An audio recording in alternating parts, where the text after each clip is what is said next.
Patriarchy যে প্র্যাকটিসটার কথা বলা হচ্ছে সেটা ছোটোবেলা থেকেই আমি একদম এক্সপেরিয়েন্স করেছি।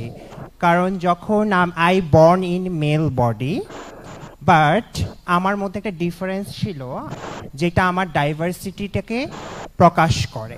কিন্তু আমার পরিবার, আমার সমাজ, আমার রাষ্ট্র আমাকে কখনোই সে স্বীকৃতি দেয়নি যে আমার পরিচয়টা কি হবে। যদিও বা 2013 সালে বাংলাদেশের সরকার এই যে আমাদের মতো জনগোষ্ঠীকে হিজড়া হিসাবে একটা হিজড়া লিঙ্গ হিসাবে স্বীকৃতি দিয়েছে, আবার সেটাকে প্র্যাকটিস করা হয়েছে থার্ড জেন্ডার হিসাবে, তাহলে এখানেও একটা প্যাট্রিয়ার্কির প্র্যাকটিস হচ্ছে। আমার প্রশ্নটা হচ্ছে, যদি আমি থার্ড জেন্ডার হয়ে থাকি তাহলে ফার্স্ট জেন্ডারকে এবং সেকেন্ড জেন্ডারকে, এখানে কারা কারা আছেন যারা ফার্স্ট জেন্ডার, একটু হাত তুলবেন, বা সেকেন্ড জেন্ডার কারা আছে তার কেউ হাত তুলবেন। তাহলে আমি নিজেকে থার্ড জেন্ডার কেন বলতে হচ্ছে? কারণ আমার সেই সোশ্যাল প্রোটেকশন নাই, সেটা সমাজ, পরিবার, রাষ্ট্র কোথাও নেই।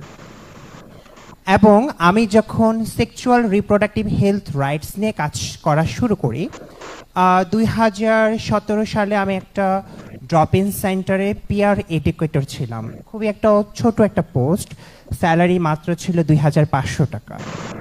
সো তখন যখন আমি জব করতাম, আর যিনি আমার বস ছিলেন তার স্যালারি ছিল 7 লাখ, আর আমার ছিল 2500। প্রজেক্টটাও ছিল আমাদের কমিউনিটির জন্য। সেখানেও আমি দেখেছি আমার বস যেই কমিউনিটি সম্পর্কে সেন্সিটাইজ না, বাট সে একজন এক্সিকিউটিভ ডিরেক্টর হওয়ার কারণে 7 লক্ষ টাকা স্যালারি পায়।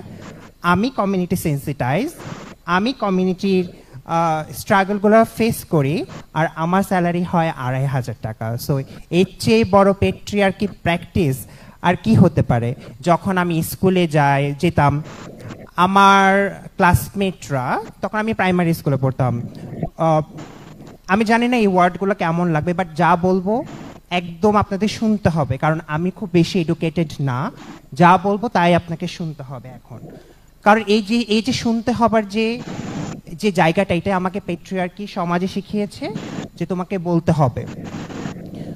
আমার ক্লাসমেটরা আমাকে তাদের ওই যে পলিথিন আছে না, পলিথিনে প্রস্রাব করে আমার গায়ে ছুঁড়ে মেলা হতো, এবং বলা হতো হাফ লেডিস, আরও অনেকগুলো শব্দ আছে। আমি জানি না, এই ডেভেলপমেন্ট সেক্টরে হয়তো এই শব্দগুলো ইউজ করা যায় না, কিন্তু আমার লোকাল লেভেলে এই শব্দগুলো ইউজ করা হয়, মাইগা, ছক্কা, এই জিনিসগুলো। সো আমাকে আমি জানি যে এই স্ট্রাগলগুলো কি। যখন আমি কলেজ শেষ করে ইউনিভার্সিটি গেলাম, আমার ইউনিভার্সিটির পরিবেশটা কখনোই ফ্রেন্ডলি ছিল না। আমার ক্লাসমেট পিছন থেকে একটা পিঞ্চ করতো, আমি কোনো কিছু জানতে চেষ্টা করলে সে বলতো বেশি জানতে চায়।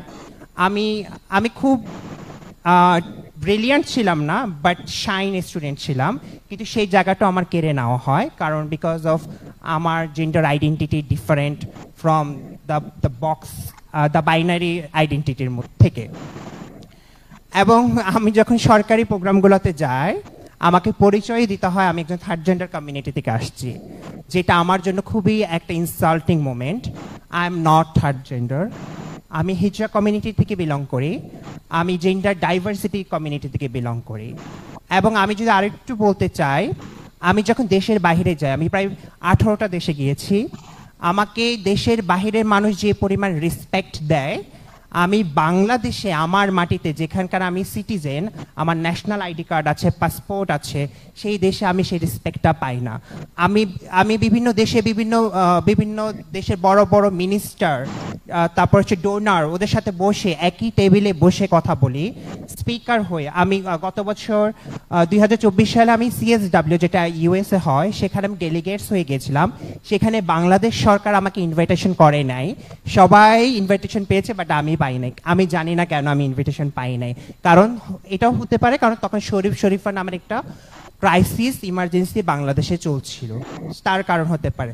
সেই একটা জিদ মানুষকে কত দূরে নিয়ে যেতে পারে, সেই জিদ থেকে আমি বলেছি যে এই বছর আমি স্পিকার হয়ে CSW যাব এবং বিভিন্ন রাষ্ট্রের প্রেসিডেন্ট থেকে শুরু করে সেক্রেটারিয়েট সবাই আসবে, আমার কথা শুনবে, এবং সেটাই এবার হয়েছে। আমি সেখানে স্পিকার ছিলাম এবং সেখানে বিভিন্ন ডোনার প্রেসিডেন্টরা এসেছিল এবং আমার সাথে এসে নিজে সাক্ষাৎ করেছে। সো পেট্রিয়ার্কি পরিবার থেকে পায় বাবা এবং ভাই থেকে, যারা কখনো একসেপ্ট করে না। মায়েরা সবসময় একসেপ্ট করে, যেমনই হোক না কেন সন্তানটা আমার, তারা একসেপ্ট করে, বোন একসেপ্ট করে, কিন্তু ভাই বাবা চাচা কখনোই তারা একসেপ্ট করে না।